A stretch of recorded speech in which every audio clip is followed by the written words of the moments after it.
I posted a question on Reddit last week aimed at the over 50s, and I asked what actually worked for you when learning piano, and I think it's worth just reading some of the answers. Might encourage some people.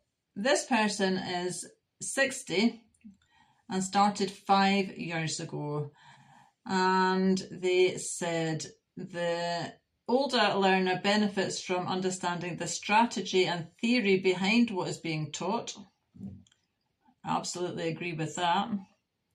A younger learner might just get told what to do and just do it, whereas an adult benefits from understanding what they're doing. There is some truth in that, but I learned as a child and I wanted to know the ins and outs of piano, and I was very happy to learn theory and technique. This person said, as a new learner, I didn't appreciate that most of what a piano teacher does is teach a student how to practice effectively. That's true,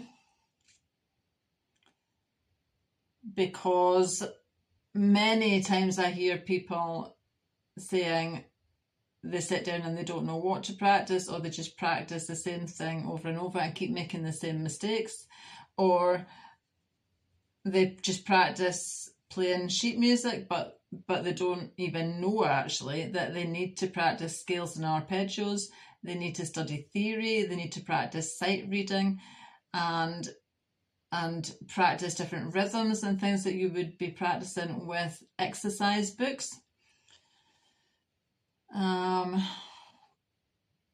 Other people are saying quite a few people have played other instruments and then switched to piano, but many other instruments like flute and violin only use one line of music, where obviously in piano there's two. There's the treble clef and the bass clef.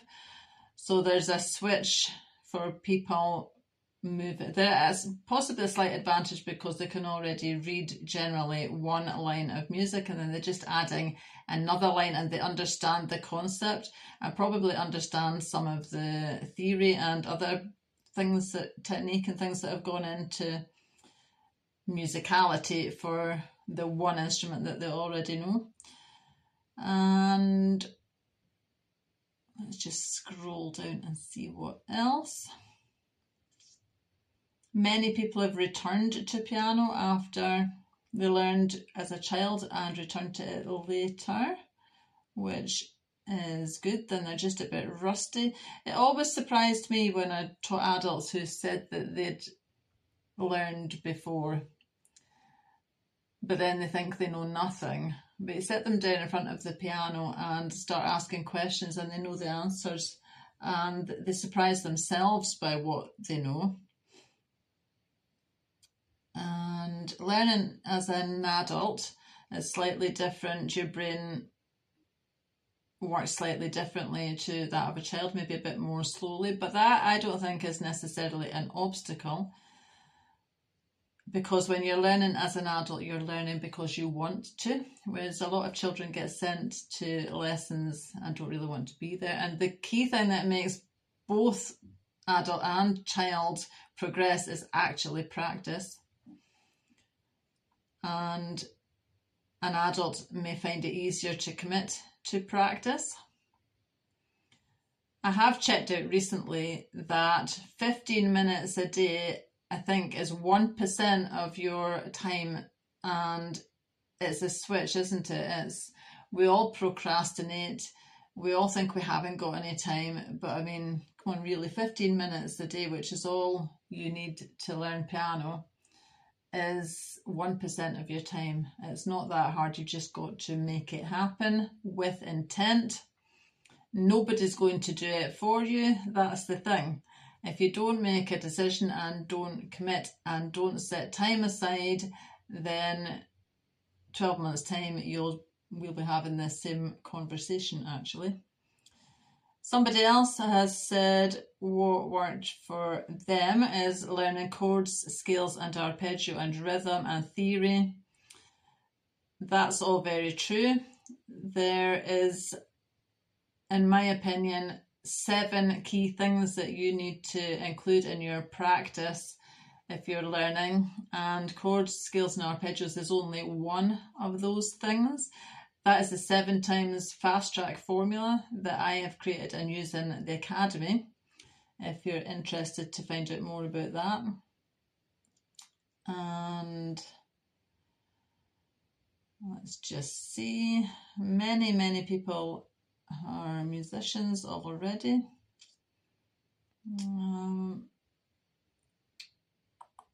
What works for this person is not putting the keyboard away. I've heard this before. You want to make it as simple and as streamlined as possible for yourself to practice.